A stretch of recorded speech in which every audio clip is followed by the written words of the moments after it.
guys, jadi hari ini kita mau bikin video di Museum Bahari. Sebelumnya kita tuh mau bikin video di Museum Arsip Nasional, tapi diganti sama Pak Rizal ke Museum Bahari. Jangan lupa nonton videonya guys, dadah!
Museum Bahari adalah museum yang menyimpan koleksi yang berhubungan dengan kebaharian dan kenelayanan bangsa Indonesia dari Sabang hingga Merauke, yang berlokasi di seberang pelabuhan Sunda Kelapa.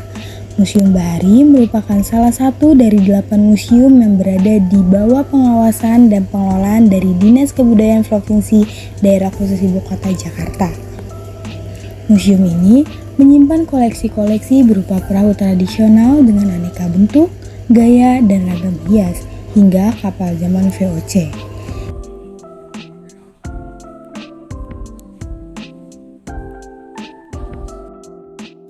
Jauh sebelum kedatangan Portugis atau sebelum abad 16 Masehi, pelabuhan Sunda Kelapa boleh dibilang sudah merupakan pelabuhan internasional. Pada masa-masa itu, Sunda Kelapa banyak disinggahi kapal-kapal yang berlayar dari berbagai negara di dunia. Bandar terpenting dari Kerajaan Pakuan Pajajaran ini tidak hanya disinggahi oleh aneka macam kapal dari berbagai daerah di Nusantara seperti Palembang, Tanjung Pura, Maluku, Gua Makassar, dan Madura, tetapi juga berbagai kapal dari berbagai negara Asia seperti Cina, India, Arab, Persia, dan Ryukyu Jepang.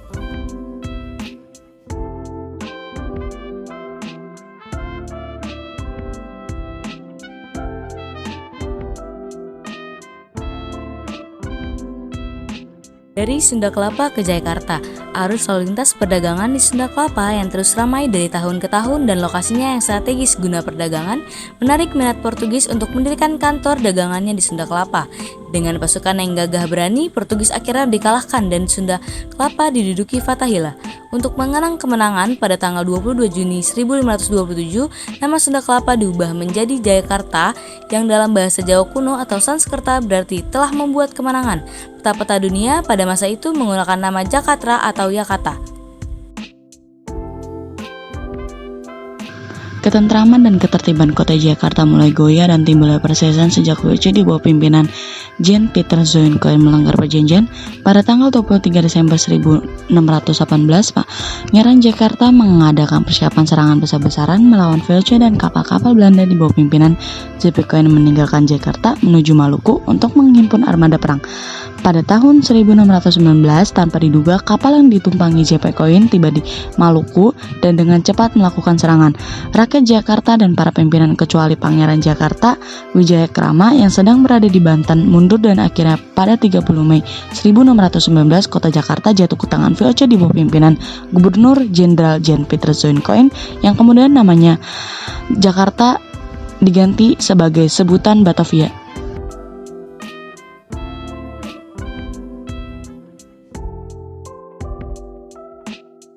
Sunda Kelapa dan Batavia masa VOC. Di bawah kekuasaan VOC, Sunda Kelapa berkembang lebih pesat lagi menjadi sebuah pelabuhan transit internasional dan Batavia menjadi bandar terpenting di Asia. Kala itu Batavia telah menjadi urat nadi jaringan perniagaan yang terentang dari Jepang sampai Afrika dan dari Ternate hingga Bandar Surat di Teluk Arab. Sebagai sebuah kota pelabuhan transit internasional, Batavia dengan pelabuhan Sunda Kelapanya dapat mensuplai berbagai barang dagangan ke negara-negara Eropa seperti Cina dan India dengan komoditas perdagangan seperti kain sutra, teh, kopi, rempah-rempah, dan lain sebagainya. Selain itu, ada pula berbagai model dan miniatur kapal modern dan pelengkapan penunjang kegiatan pelayaran. Juga, peralatan yang digunakan oleh pelaut di masa lalu seperti alat navigasi, jangkar, teropong, model mercusuar, dan meriam. Museum Bahari menampilkan juga koleksi biota laut, data-data jenis dan sebaran ikan di perairan Indonesia dan aneka perlengkapan serta cerita dan lagu tradisional masyarakat nelayan Nusantara. Mantra TNI, koleksi kartografi, market Pulau Onrus, toko-toko maritim Nusantara, serta perjalanan kapal KPM Batavia sampai Amsterdam.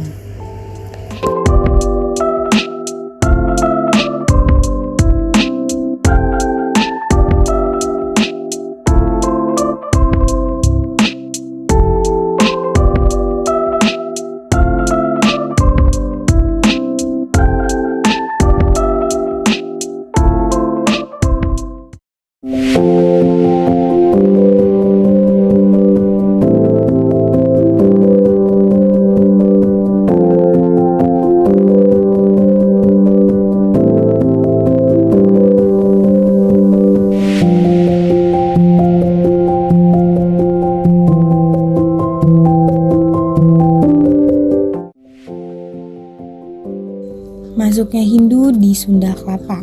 Masuknya agama Hindu ke wilayah Sunda Kelapa terjadi pada abad ke-4 Masehi melalui proses yang berlangsung secara bertahap melalui interaksi budaya dan perdagangan dengan kerajaan-kerajaan Hindu di Nusantara pada masa itu.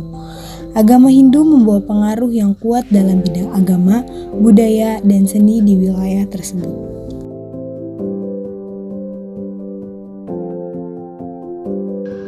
Awal perdagangan Cina dan Nusantara pada awal abad pertama Masehi, perdagangan antara Cina, India, dan daerah sekitar Laut Tengah melalui Jalan Sutra sangat ramai.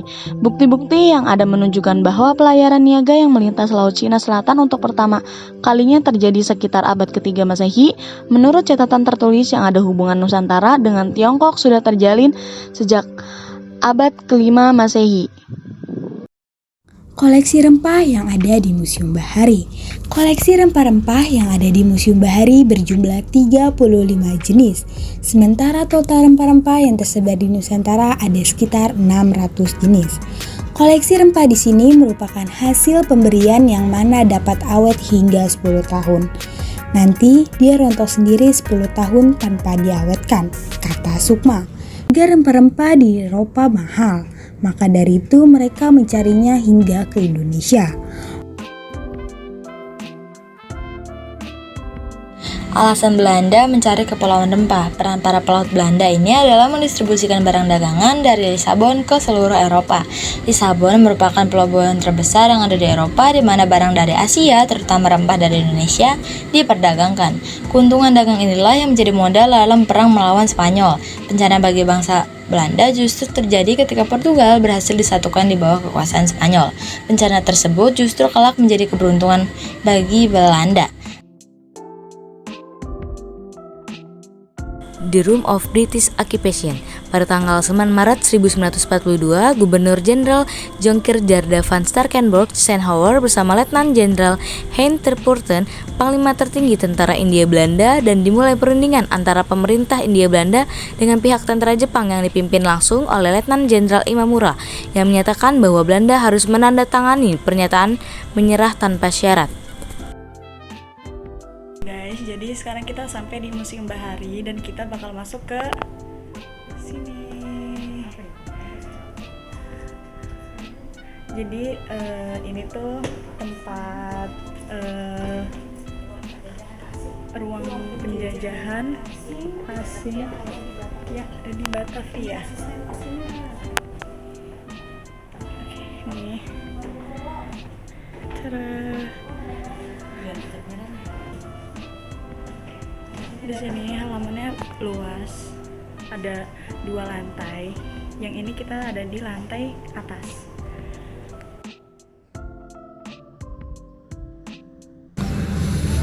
Di dalam Museum Bahari terdapat banyak sekali patung-patung yang ada pada zaman Sunda Kelapa. Salah satunya patung Raden Fathahillah atau biasa disebut Valatehan oleh ejaan orang Portugis, Tubagus Pase atau Pangeran Jayakarta I. Ia adalah Laksamana Cirebon dan tokoh penyebaran Islam yang dikenal karena memimpin penaklukan Sunda Kelapa pada tahun 1527 dan menggantikan namanya menjadi Jayakarta. Penaklukan ini adalah salah satu misinya untuk menyebarkan Islam ke wilayah kerajaan Sunda di Jawa Barat dan membantai orang Sunda di Sunda Kelapa serta mencegah bangsa Portugis membentuk benteng di sana.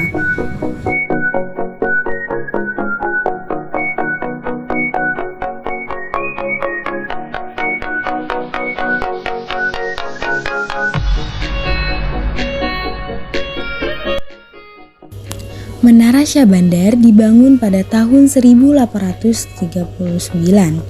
Menara ini berfungsi sebagai menara pemantau bagi kapal-kapal yang keluar atau masuk kota Batavia lewat jalur laut. Namun, sebelum menjadi Menara Syah Bandar, pada abad ke-17, menara ini merupakan bastion atau pojokan benteng yang menjorok ke laut dari benteng bernama Culumbrong.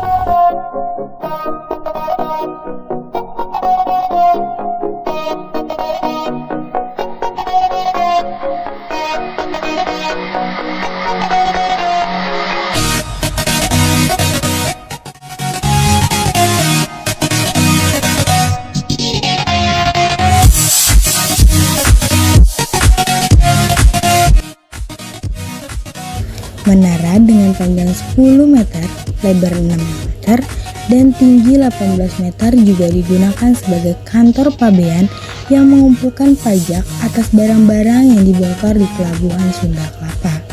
Selain kantor, menara ini juga menjadi penjara bagi anak buah kapal yang bandel saat bertugas. Oke guys, jadi itu cuplikan tentang Museum Bahari. Sekian dari kelompok kami. Wassalamualaikum warahmatullahi wabarakatuh. Dadah guys.